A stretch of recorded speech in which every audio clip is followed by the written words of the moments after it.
Bonjour à tous et bienvenue sur un nouveau cycle d'interprétation des planètes en psychoastrologie initiatique. Nous allons aborder la planète Mars.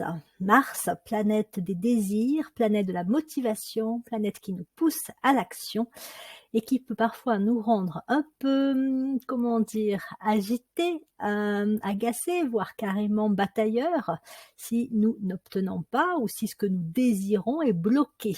Donc, je vais vous proposer, à travers cette première vidéo, une présentation générale de cette planète, de Mars, et de la façon de l'interpréter. Et donc, suivront les prochaines vidéos qui vont vous proposer, à travers les 12 signes du zodiaque, plus de précision sur la façon d'interpréter, de comprendre ce que signifie avoir Mars dans tel ou tel signe. Je vous donnerai déjà 2 exemples que je vais aborder de façon un petit peu rapide, mais c'est un peu pour vous donner l'envie d'aller voir les prochaines vidéos. Alors, Mars. Donc voilà ce que l'on va voir ensemble à travers cette vidéo. Donc les grandes caractéristiques des mots-clés pour comprendre ce qu'est cette planète et encore une fois comment elle s'interprète. On va quand même aussi aborder l'aspect astronomique de Mars, où est-ce qu'elle se trouve dans notre système solaire et donc ce qu'elle représente. Et comme je vous le disais, je vais vous proposer 2 exemples avec Mars en Taureau et Mars en Poisson. Alors, Mars, cette belle planète rouge, qui est la 4e planète de notre système solaire en comptant à partir du Soleil. Donc, on a Mercure, Vénus, la Terre et ensuite on a Mars. Autrement dit, la Terre est comprise entre les planètes Vénus et Mars. C'est donc la 2e planète la plus petite de notre système solaire et aussi par la masse. Donc, c'est une planète tellurique comme Mercure et Vénus. Elle est moins massive, nettement moins massive que la Terre, mais quand même bien plus que la Lune. Et évidemment, vous le savez, c'est une planète que l'on peut voir à l'œil nu, qui apparaît parfois un peu rouge, justement. On l'appelle d'ailleurs la planète rouge, et ça c'est vraiment intéressant parce que c'est la couleur aussi qui lui est associée au niveau ésotérique. Et on va voir à quel point le rouge est présent par rapport à Mars. Donc ça, c'est pour les éléments, les quelques éléments astronomiques. Mais nous, notre truc, c'est plutôt l'astrologie. Donc, voyons voir comment on peut aborder Mars par des mots-clés, par des grands thèmes, pour mieux comprendre ce qu'est cette planète en astrologie. Donc, vous le savez, ça renvoie au dieu Mars, qui est donc le dieu de la guerre. Et c'est une planète qui est particulièrement reliée à 3 signes, le bélier. Quand on pense à Mars, souvent, voilà, même si on n'a pas d'énormes connaissances en astrologie, on l'associe au bélier. Elle est également associée au scorpion et au sagittaire. Ça, c'est un peu moins connu parce que sa position, son lien avec le sagittaire est beaucoup plus subtil qu'avec Mars et bélier. Donc au niveau des rayons, pour ceux qui s'y intéressent, qui connaissent un petit peu, Mars va véhiculer le rayon 6, qui est le rayon d'idéalisme et de dévotion.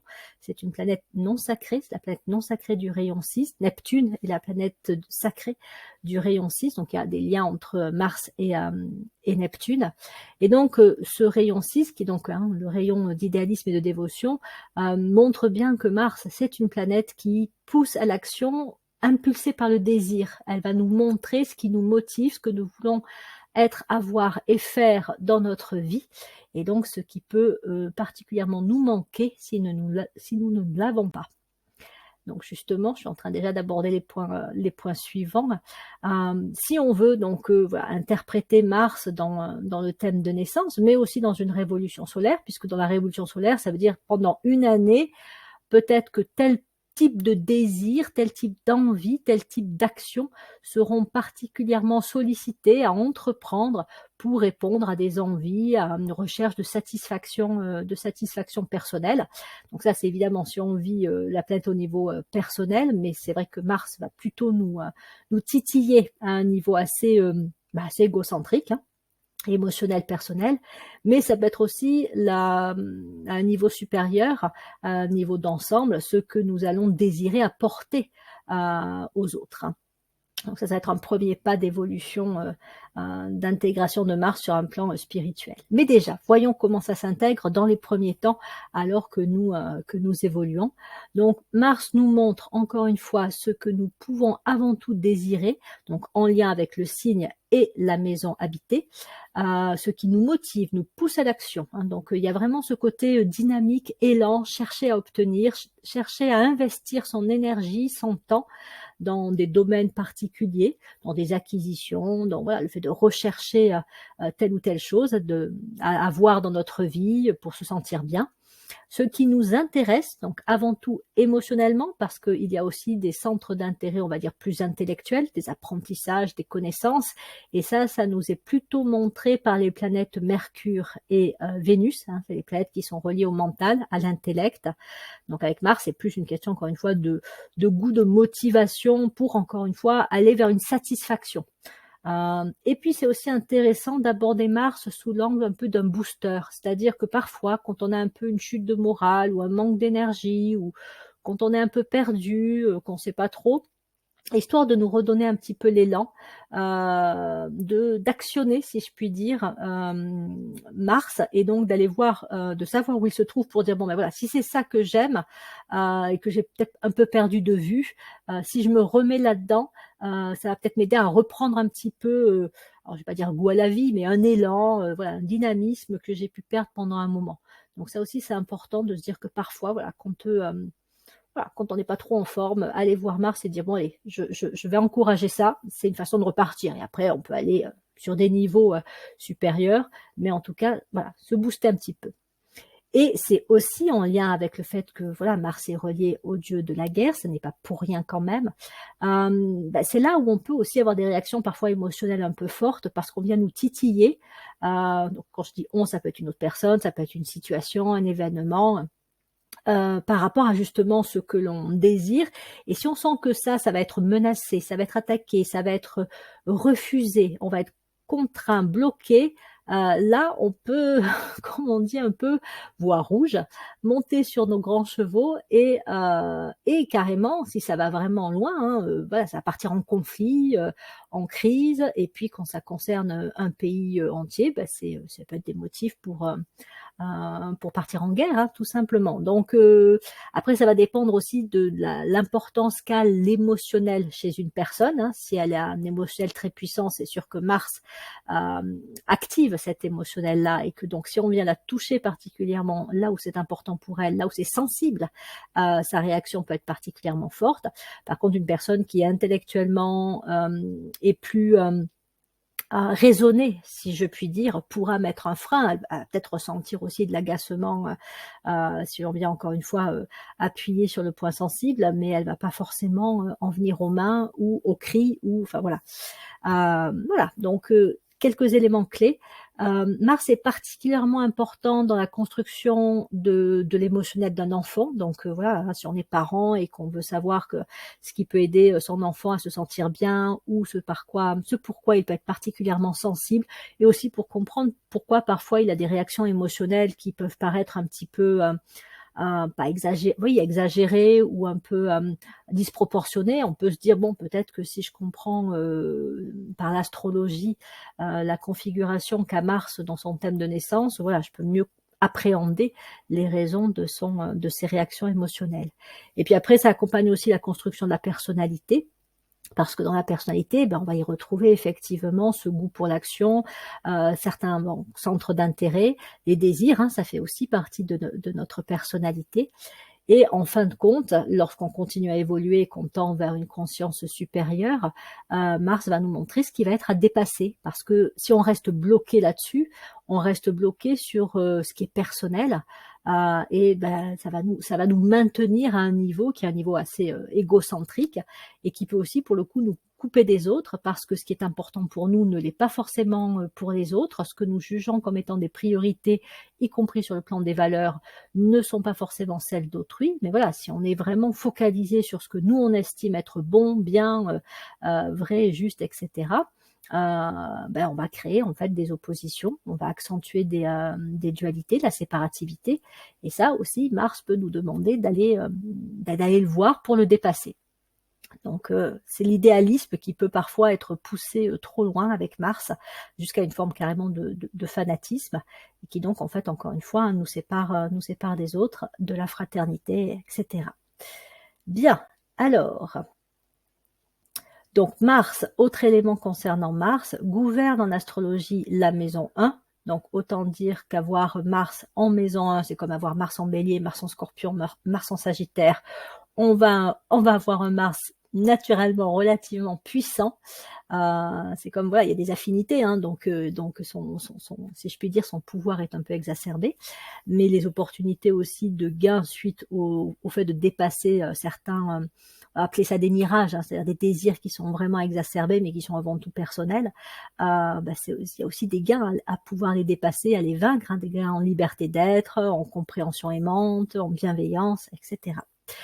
Donc Mars a aussi un lien fort avec notre corps physique, et selon le signe dans lequel il se trouve, le signe et la maison, il peut aussi donner des indications sur notre vitalité générale, hein, voilà, comment notre vitalité, notre niveau de vitalité, ou comment c'est vécu, c'est-à-dire est-ce que, je sais pas, il peut y avoir des perturbations aussi émotionnelles, notre vitalité peut être plombée par du stress, par de l'anxiété, je pense à Mars en Scorpion notamment, ou par une sensibilité exacerbée, Mars en Poisson, ou est-ce qu'on a un Mars vraiment fonceur, par exemple Mars en Bélier, mais aussi dans les signes de feu, hein, Lion, Sagittaire, même combat, et donc on peut avoir une vitalité qui est comme ça assez forte, assez dynamique, mais qui peut demander aussi à être régulée, parce que voilà, il peut y avoir un pouvoir un peu fonceur qui parfois est un petit peu rentre-dedans aussi, hein. Impatience, impulsivité, colère, les Mars en signe de feu,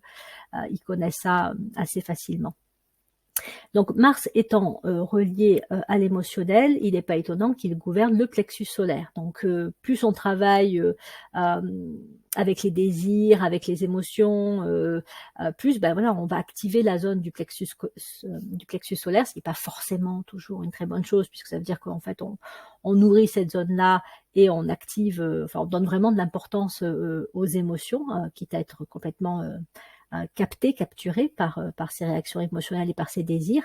Ceci dit, il faut aussi pouvoir le percevoir comment fonctionne cette zone. Mais après, il doit être, si je puis dire, transmuté pour que on aille de plus en plus vers le cœur. Ça, c'est le chemin d'évolution spirituelle. Et donc, Mars peut nous montrer où parfois on reste trop bloqué, et où effectivement on est trop au niveau du plexus solaire et pas suffisamment au niveau du cœur. Vous ne serez pas surpris d'apprendre après tout ça que Mars est relié au sexe. Déjà parce que voilà, quand on travaille avec le plexus solaire et du coup aussi en connexion avec le centre sacré, on est sur toute la zone sexuelle, donc ça active aussi ces stimulations sexuelles. Donc là c'est pareil, ça va dépendre. On peut dire que Mars peut aussi nous donner des indications sur le type de sexualité, ou ce qui va autour de la sexualité selon le signe dans lequel il se trouve. Hein, par exemple, je disais Mars en Poisson, une vitalité qui peut être perturbée par la sensibilité, qui fait qu'on peut être plombé si on est affecté émotionnellement et se sentir vraiment en perte d'énergie. Et en termes de sexualité, on peut penser, il faudrait faire des études plus poussées, hein, mais que comme le Poisson est un signe qui est assez romantique, la sexualité d'un porteur de Mars en Poisson peut justement être activé par une certaine ambiance romantique. Voilà, c'est celui qui aime être séduit par, je ne sais pas ce qu'il va considérer comme du romantisme, mais on va dire par exemple un dîner aux chandelles, un chemin avec des pétales de rose, enfin voilà, ça c'est un peu ma représentation du romantisme. Mais voilà, ça peut être des éléments, c'est pas que la sexualité, et même à la limite, c'est pas ça qui va l'intéresser le plus en lui-même, c'est l'ambiance, c'est le contexte, c'est l'univers dans lequel la sexualité va prendre place, et aussi la relation de confiance avec le partenaire sexuel. Donc voilà, ça peut être intéressant aussi de savoir un peu ce qui peut éveiller la sexualité, et comment on peut gérer aussi son rapport à la sexualité. Alors évidemment, il n'y a pas que Mars qui va jouer là-dessus, mais Mars a un rôle important. Donc Mars est relié au sang et au courant sanguin. Donc là, il a pour fonction aussi de vitaliser, de purifier, de stimuler tous les aspects et organismes du corps en passant donc via le courant sanguin. Et comme je le disais, sa couleur, hein, c'est le rouge, que ce soit physiquement, voilà, la planète rouge, que ce soit symboliquement, aussi parce que c'est relié au sang, hein, que le sang est rouge, mais c'est aussi le rouge de la passion, le rouge de la colère. Enfin voilà, si on pense à Mars, on va penser au rouge et tout ce qui est associé avec la couleur rouge. Voilà.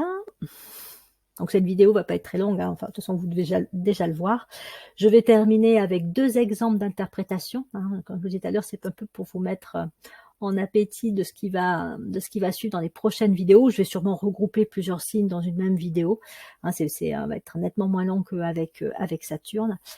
C'est assez simple en fait, à l'interprétation de Mars. Donc quand on commence l'astrologie, c'est peut-être un bon moyen aussi, plus facile de commencer à comprendre un petit peu comment fonctionnent ces combinaisons de planètes, de signes et de maisons. Donc Mars en Taureau, Mars en Poisson, voilà les 2 exemples que je vous donne. Donc le Taureau, c'est le signe de l'avoir, des possessions. C'est un signe à la base, hein, assez matérialiste. Après, ça dépendra du niveau de conscience. Et donc Mars en Taureau va stimuler un attrait pour ce qui est de l'ordre des acquisitions, le fait d'avoir, le fait de posséder, le fait d'accumuler, de conserver. Donc ça peut donner des personnes qui, lorsqu'elles ont Mars en Taureau, vont chercher justement à avoir ce qui motive leur désir. Et ça, c'est la maison dans laquelle se trouve Mars en Taureau qui va nous en dire plus sur justement quel est le type de désir ou quel est l'objet du désir d'un porteur de Mars en Taureau. Donc c'est pareil, je peux vous donner 2-3 exemples. Donc une personne qui aurait Mars en Taureau en maison 3, admettons. Maison 3, c'est la maison des Gémeaux, c'est le 3e signe du zodiaque. Donc là, il va y avoir un désir pour les apprentissages, pour les expériences, pour les relations. C'est la personne qui aura envie de rencontrer des gens, qui aura envie de parler, de communiquer, d'être en contact avec plein de gens différents. C'est aussi la personne qui aura envie d'apprendre et même d'aller jusqu'à une certaine maîtrise au niveau des connaissances.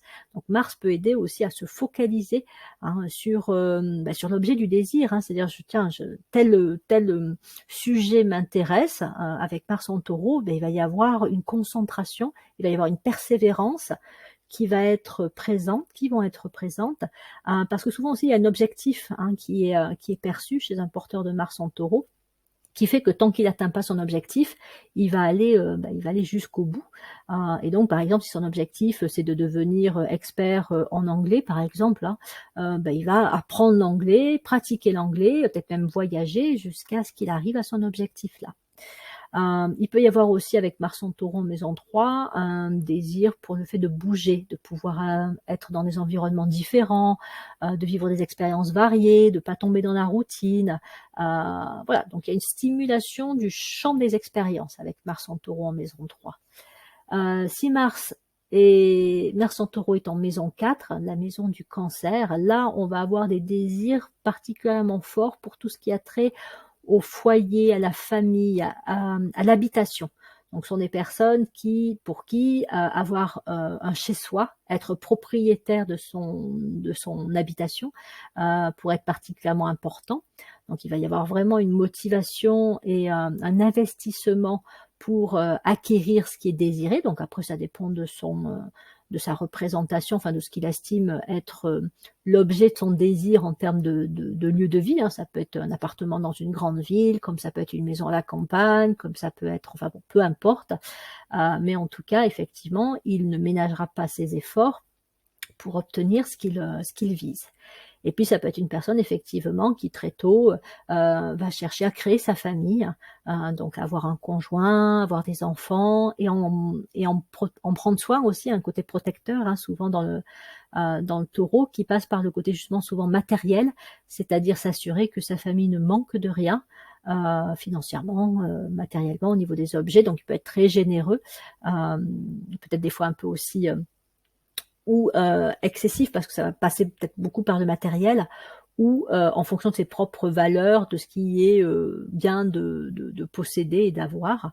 Après, il peut être aussi très affectif, très affectueux également, hein, un porteur de Mars en Taureau, qui peut montrer aussi son affection, pas uniquement avec des biens matériels, bien que ça peut être quand même voilà, à voir, hein, mais ça peut être aussi de l'affection par de la tendresse, par de la présence, le fait d'être quelqu'un de réconfortant, voilà. Allez, un troisième exemple, si vous avez Mars en Taureau en maison 9, alors là, vous avez un goût du défi et une ambition, un désir de progression qui peut être particulièrement fort. Donc là, c'est vraiment la personne qui veut avancer dans la vie, qui veut aussi découvrir des choses nouvelles, qui aimera se fixer des défis, mais des défis qu'elle peut quand même un peu contrôler, hein. C'est pas non plus les défis avec des prises de risque façon un peu bélier, ça c'est plus Mars en bélier. Mais c'est vraiment, voilà, le goût du challenge, ça peut être le commercial qui va avoir des objectifs assez élevés à atteindre, ou ça peut être aussi un petit côté aventurier, mais bon, c'est cadré, c'est sécurisé, hein, la sécurité, c'est important pour le taureau. Et puis, ben, il y a une clarté, une focalisation qui est très très forte, avec aussi un risque d'aveuglement. Mars en Taureau, c'est vraiment la forte focalisation sur l'objet du désir, et donc quand c'est tellement fort, il y a un risque d'écarter, un peu comme voilà, la personne qui porte des œillères et qui ne voit que ce sur quoi son objectif est fixé, sa conscience est fixée, et qui écarte tout le reste, mais n'empêche que ça donne la capacité à aller de l'avant, à progresser, à atteindre son objectif, et ça peut l'amener justement après à questionner la portée, la nature, l'intérêt des objectifs qu'elle peut se fixer. Puis Mars en maison 9, en Taureau en maison 9, ça peut aussi provoquer un intérêt pour l'étranger. Donc ça peut être l'étranger au sens de culture, pays étranger, langue étrangère, mais ça peut être pour la spiritualité aussi, la philosophie, l'ésotérisme, voilà. Il peut y avoir aussi un intérêt pour ça, même si au départ, Mars en Taureau, voilà, on a plutôt affaire à quelqu'un de terre à terre et de cartésien, qui se focalise sur le plan physique, mais ça va dépendre aussi des autres influences des planètes dans son thème, et puis toujours de son niveau de conscience. Donc en excès, un porteur de Mars en Taureau, là où quand l'émotionnel devient un peu exacerbé, ou parce qu'il y a eu des histoires personnelles, familiales un peu compliquées, des blessures émotionnelles, ça peut donner aussi une tendance à l'excès de contrôle d'un partenaire, d'une personne qu'on estime important, et que si on n'avait pas dans sa vie, ben, ça créerait du manque. Donc il peut y avoir de la possessivité, il peut y avoir de la jalousie, tout comme il peut y avoir aussi un contrôle des finances, un contrôle des dépenses, si elle a peur de manquer financièrement. Mais là encore, ça va dépendre des maisons, enfin de la maison habitée, et puis des autres configurations de planètes. Et de l'importance du corps émotionnel, hein, sa puissance chez une personne. Donc c'est des grandes lignes, mais après évidemment chacun peut réagir différent, même si deux personnes ont la même configuration de Mars en Taureau, voilà, dans la même maison, on n'aura pas forcément les mêmes interprétations possibles. Une personne qui aurait Mars en Poisson, elle va idéaliser l'amour. C'est la combinaison des personnes qui aiment aimer, qui sont amoureuses de l'amour. Et donc voilà, des personnes qui peuvent être très romantiques, ou qui peuvent avoir une espèce de vision idéale de l'amour, enfin voilà, idéaliser l'amour, et qui en tout cas auront besoin d'aimer et d'être aimées. Donc ça va être des personnes qui sont naturellement proches des personnes qu'elles aiment, assez attentionnées, assez vigilantes à leurs besoins, à leur état d'être, voilà. Et puis ça peut être des personnes aussi qui vont avoir une tendance à vouloir aider, protéger, hein. C'est la personne qui va se porter volontaire pour donner un coup de main, ou pour écouter quelqu'un qui va pas bien, voilà. Mais comme c'est le poisson, c'est de l'eau, ça s'accompagne aussi d'une forte sensibilité émotionnelle, et c'est la personne qui peut vouloir aider, mais qui peut avoir du mal, parce qu'elle va être tellement embarquée émotionnellement que si c'est trop difficile, si c'est trop lourd, en fait, ce qu'elle va faire, c'est plutôt se protéger. C'est-à-dire que c'est elle qui aura besoin d'être sauvée, qui va se mettre un peu en retrait parce que voilà, c'est trop. Donc c'est des personnes, les porteurs de Mars en Poisson, qui ont beaucoup de bonne volonté pour aider, pour protéger, qui peuvent même à l'extrême avoir un certain complexe du sauveur, mais qui ont besoin de travailler sur leur sensibilité et leur fusion émotionnelle, parce qu'autrement, en fait, ils peuvent se perdre aussi. C'est-à-dire qu'ils sont absorbés par les émotions ou les difficultés qui peuvent être présentes chez une personne dans une situation. Et puis donc c'est des personnes qui peuvent limite aller jusqu'à une forme de sacrifice de soi, ou qui savent plus trop vraiment qui elles sont dans tout ça, parce que trop à force de répondre aux attentes, aux besoins et aux désirs d'autrui pour faire plaisir et pour s'assurer d'être aimées, elles se perdent de vue, elles-mêmes. Après voilà, c'est des personnes qui ont souvent une forte sensibilité, une forte imagination. Alors ça peut leur servir dans une créativité, qu'elle soit intellectuelle ou artistique, hein. Voilà, elles peuvent utiliser l'imagination dans leur travail ou dans leur vie de tous les jours, hein. Ça peut être voilà, des artistes, peintres, écrivains ou autres, hein. Tout comme ça peut être des personnes qui vont avoir aussi utilisé le côté artistique, peut-être plus sur un volet esthétique. Par exemple, un Mars en Poisson maison 4, hein, je disais tout à l'heure que la maison 4, elle était reliée à la famille, au foyer, à l'habitation. Donc ça peut faire des personnes qui vont attacher une très grande importance à leur famille, qui vont être très protecteurs envers leur famille, qui vont faire beaucoup pour leurs proches, encore une fois, au risque de s'oublier. Sont des personnes qui aimeront beaucoup aussi prendre soin de leur habitation, dans le sens où, comme avec Mars en Cancer, ça peut représenter un petit peu un cocon, un endroit dans lequel voilà, on peut se protéger et être tranquille, avoir une tranquillité, hein. Le Poisson peut avoir besoin de se sentir quand même tranquille régulièrement, parce qu'il est tellement, encore une fois, soumis à absorber les émotions qui passent à proximité de lui, que voilà, avoir un endroit un peu safe, ça peut être important pour lui. Et puis donc ça peut être des personnes qui, si elles ont une sensibilité artistique, esthétique, pourraient travailler dans un champ qui est en rapport avec l'habitation, hein, que ce soit la décoration en entreprise ou chez des particuliers, ou voilà, faire des tableaux qui vont être exposés, accrochés dans des maisons. Enfin voilà, il y a ce côté aussi effectivement possible sur un plan plus artistique d'un porteur de Mars en Poisson. Donc voilà, je vais pas aller plus loin pour cette première vidéo de présentation. Peut-être tant mieux, parce que je sais que mes vidéos sont quand même assez longues. Ça va pas être facile de les voir en une seule fois. Vaut mieux prendre du temps.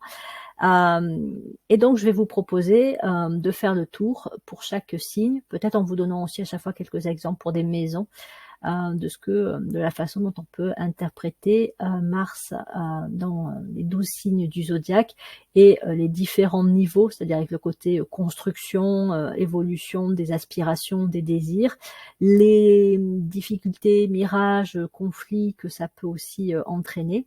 Et puis, si on passe sur un stade d'évolution supérieure, voir ce que devient cette interprétation de Mars dans chaque signe. Voilà, donc je vous retrouve bientôt pour la suite de ces vidéos consacrées à Mars en astrologie. Merci de votre écoute et à tout bientôt.